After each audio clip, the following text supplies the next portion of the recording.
Fried rice তো আপনারা অনেক রকমভাবে বানিয়েছেন, তবে এইভাবে একবার বানিয়ে দেখবেন। আজকে আমি যেভাবে তৈরি করেছি, এইভাবে তৈরি করলে একদম বিয়েবাড়ির মতো টেস্ট হয়, তার সঙ্গে ফ্রাইড রাইস একদম ঝরঝরে তৈরি হবে। নমস্কার বন্ধুরা, কেমন আছেন আপনারা সবাই? আশা করছি সবাই অনেক ভালো আছেন। আশা করি আজকের রেসিপিও আপনাদের কাছে অনেক ভালো লাগবে।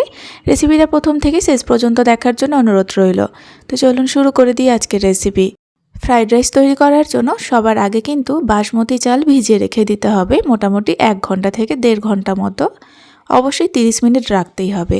তো এখানে আমি 500 গ্রামের মতো বাসমতি চাল ভালোভাবে পরিষ্কার করে ধুয়ে নেওয়ার পরে আমি প্রায় 1 ঘন্টা ভিজিয়ে নিয়েছি। চালটা কিন্তু এখন ভিজে গিয়েছে ভালোভাবে।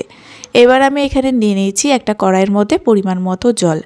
জলটা যখন ভালোভাবে গরম হয়ে ফুটতে শুরু করেছে, তখন আমি 1 চামচ জলের মধ্যে লবণ দিয়ে দিলাম। লবণটা মিশিয়ে নিলাম আর তারপরে ভিজিয়ে রাখা বাসমতি চালটা এখন আমি দিয়ে দিয়েছি।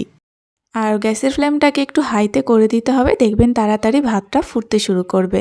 আর এই ভাত তৈরি হতে একদমই সময় লাগবে না, যেহেতু চাল ভেজানো আছে।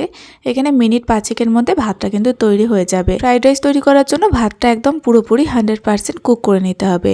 তো দেখুন এখানে ভাতটা সুন্দরভাবে এখন রান্না হয়ে গিয়েছে। এবার আমি একটা ছিদ্র ঝুড়ির মধ্যে আর কি ভাতটাকে ঢেলে নিলাম। এবার একটুখানি ছড়িয়ে দিচ্ছি। আর এই ভাতটা গরম থাকা অবস্থাতে এখন আমি দিয়ে দেব পরিমাণ মতো চিনি। ফ্রাইড রাইসের মধ্যে যেমনটা মিষ্টি পছন্দ করবেন সেভাবে আপনারা চিনিটা দিয়ে দেবেন। এখানে আমি মোটামুটি একটা ছোট্ট কাপের মাপ করে 1 কাপ পরিমাণে চিনি দিয়েছি। চিনিটা কিন্তু আমি একদম গোটা চিনি দিয়েছি, গুঁড়ো করে দিইনি। এবার এখানে চিনিটাকে খুব সুন্দর করে মিশিয়ে নিতে হবে। আর এই গরম গরম অবস্থাতে কিন্তু চিনিটা দিতে হবে। ভালোভাবে মিশিয়ে নিয়েছি। এবার আমি ভাতটাকে এভাবে রেখে দেব। অন্যদিকে কড়াইটা গরম করে দিয়ে দিচ্ছি এখানে 3 চামচের মতো সাদা তেল। সাদা তেল আর ঘি মিশিয়ে আমি ফ্রাইড রাইসটা তৈরি করব।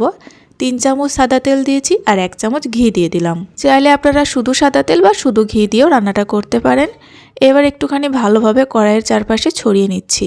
এইভাবে একটু কড়াইয়ের চারপাশে তেল আর ঘিটা ভালোভাবে মাখিয়ে নিলে যখন ভাতটা ভাজা হবে তখন কিন্তু কড়াইয়ের মধ্যে লেগে যাবে না। এবার তেলটা যখন গরম হয়ে যাবে তখন দিয়ে দিচ্ছি এখানে 3টা মতো দারচিনি, 2টো ছোট এলাচ আর কয়েকটা লবঙ্গ। একটু নাড়াচাড়া করে নিচ্ছি গোটা গরম মশলাগুলোকে। আর একটু নাড়াচাড়া করে নিয়ে এগুলোকে একটুখানি আমি সাইড করে দিচ্ছি। আর তারপরে ওই একই তেলের মধ্যে আমি দিয়ে দিচ্ছি এখানে কয়েকটা কাজু। কাজুগুলোকে ভিজিয়ে রাখিনি, একদম এখানে কাজুটা কাঁচা অবস্থাতেই আমি দিলাম। তারপরে দিয়ে দিলাম কয়েকটা কিশমিশ। এগুলো আপনারা পরিমাণ মতো দেবেন, যেমনটা পছন্দ করবেন। এরপরে কাজু কিশমিশটাকে একটু হালকা ভেজে নেব প্রথমে।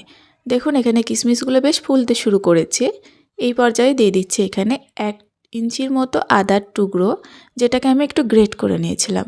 চাইলে আপনারা এখানে আদা বাটাও দিতে পারেন। মোটামুটি 1 চামচের মতো আদা বাটা বা গ্রেট করা আদা দিলেই হবে। এবার আদাটাকে জাস্ট এখানে কয়েক সেকেন্ড একটু নাড়াচাড়া করতে হবে। তারপরে দিয়ে দিতে হবে কিছু কাঁচা সবজি, যেমন এখানে গাজর, বিনস আর ক্যাপসিকাম। অবশ্যই ফ্রাইড রাইস তৈরি করার জন্য এই সবজিগুলো আপনারা পরিমাণ মতো নিয়ে নেবেন। 500 গ্রাম চালের জন্য যতটা পরিমাণ সবজি লাগে আমি ততটা এখানে দিয়ে দিয়েছি। সবজিটা দেওয়া মাত্রই প্রথম থেকে শেষ পর্যন্ত গ্যাসের ফ্লেমটা একদম হাইতে রেখে সবজিটাকে ভাজতে হবে। তাহলে কি হবে, এখানে সবজিটা খুব তাড়াতাড়ি কিন্তু নরম হয়ে আসবে আর তাড়াতাড়ি কিন্তু ভাজাও হবে। সবজি ভাজতে ভাজতে দিয়ে দিচ্ছি স্বাদ মতো লবণ আর স্বাদ মতো একটু চিনি। এই সময় চিনিটা দিলে দেখবেন সবজিটাও খেতে পরে ভালো লাগবে বেশি। মিনিট 3 থেকে 4 মিনিট মতো এখন আমি হাই ফ্লেমে সবজিটাকে ভেজে নেব। আর এখানে কিন্তু দেখুন 4-5 মিনিট মতো ভেজে নেওয়ার পরে খুব সুন্দরভাবে সমস্ত সবজি নরম হয়ে গিয়েছে আর ভাজাও হয়ে গিয়েছে। সবজি কিন্তু আমি চাপা দিয়ে নরম করিনি, এরকম হাই ফ্লেমে সবজি ভেজে নেবেন। তাতে কিন্তু ফ্রাইড রাইসের মধ্যে সবজির টেস্টটা বেশি ভালো লাগবে। তো সবজিগুলো ভাজার পরেই এখানে দিয়ে দিতে হবে ভাত, মানে বাসমতি চালের যে ভাতটা আমি জলটা ঝরিয়ে রেখেছিলাম সেটা দিয়ে দিলাম। যেহেতু আমি আগেই চিনি দিয়ে দিয়েছি আর কোনো রকমভাবে এখানে আমি চিনির ব্যবহার করব না। দিয়ে দিলাম এখানে 1/2 চামচ গোলমরিচের গুঁড়ো আর তার সাথে এখানে দেখতে পাচ্ছেন আমি একটা জয়ফল নিয়েছি, আপনাদের দেখিয়ে দিচ্ছি। তবে একটা জয়ফল আমি পুরোটা গুঁড়ো করিনি, একটা জয়ফলের 4 ভাগের 1 ভাগ আমি গুঁড়ো করেছি। মোটামুটি 1/4 চামচ পরিমাণে জয়ফলের গুঁড়ো এখানে আমি দিলাম। এখানে কিন্তু আমি আর লবণ দেব না, যেহেতু সবজির মধ্যে আমি লবণ দিয়ে সবজিটাকে ভেজেছিলাম। তারপরে ভাতটা তৈরি করার সময়ও কিন্তু আমি লবণ দিয়েছিলাম, তাই লবণের পরিমাণটা একদম ঠিকঠাক ছিল। এখন জাস্ট এখানে নাড়াচাড়া করে ভাতটাকে একটু ভেজে নিতে হবে। এই সময় অবশ্যই ফ্লেমটাকে লো টু মিডিয়ামে রাখতে হবে। লো টু মিডিয়াম ফ্লেম রেখে মোটামুটি এখানে 2 মিনিট মতো আমি ভাতটা নাড়াচাড়া করে ভেজে নিয়েছি। এখন কিন্তু ফ্রাইড রাইস একদম রেডি। আমি একটা প্লেটের মধ্যে সার্ভ করে নিচ্ছি।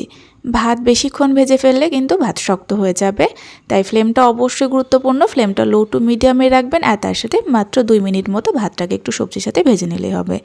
এখানে আমি ফ্রাইড রাইস সার্ভ করে নিয়েছি একটা থালার মধ্যে। ফ্রাইড রাইসের কালারটাও দেখুন দারুণ হয়েছে আর খেতেও কিন্তু দারুণ সুস্বাদু হয়েছিল। আপনারা বাড়িতে একবার এইভাবে তৈরি করে দেখতে পারেন। আপনাদের পছন্দ মতো যে কোনো আমিষ নিরামিষ পদের সঙ্গে ফ্রাইড রাইস সার্ভ করতে পারেন। তো বন্ধুরা, আশা করি আজকের রেসিপি আপনাদের ভালো লেগেছে। আর রেসিপিটা যদি ভালো লেগে থাকে তাহলে একটা লাইক অ্যান্ড কমেন্ট করে চ্যানেলটিকে সাবস্ক্রাইব করে অবশ্যই পাশে থাকবেন। আজ এই পর্যন্তই, আবারও ফিরে আসবো নতুন রেসিপি নিয়ে। সকলে ভালো থাকবেন এবং সাবধানে থাকবেন।